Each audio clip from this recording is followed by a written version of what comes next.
4 آدمی کبھی بھی بدبخت نہیں ہو سکتے، ہمیشہ سعادت مندی میں رہیں گے۔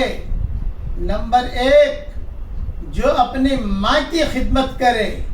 قرآن میں اللہ نے فرمایا وَبَرًّا بِوَالِدَتِي وَلَمْ يَجْعَلْنِي جَبَّارًا شَقِيًّا۔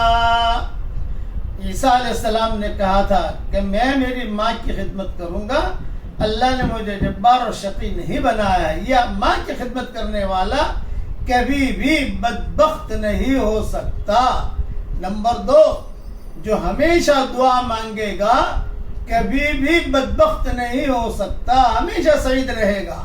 اللہ قرآن میں فرماتے ہیں وَلَمْ أَكُنْ بِدُعَائِكَ رَبِّ شَقِيًّا۔ نمبر 3، جو قرآن بہت پڑھے گا وہ کبھی بھی بدبخت نہیں ہو سکتا، ہمیشہ سعید رہے گا۔ طٰہَ مَا أَنزَلْنَا عَلَيْكَ الْقُرْآنَ لِتَشْقَىٰ۔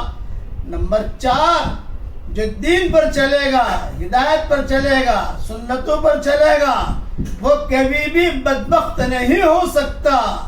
فَمَنِ اتَّبَعَ هُدَايَ فَلَا يَضِلُّ وَلَا يَشْقَىٰ۔ اس لیے یہ 4 اچھی چیزیں اپنے اندر پیدا کر دیجئے۔ اللہ تعالی ہم سب کو سعادت مند بنائے اور بدبختوں کے فہرست میں سے اللہ ہمارے ناموں کو نکال دے، آمین۔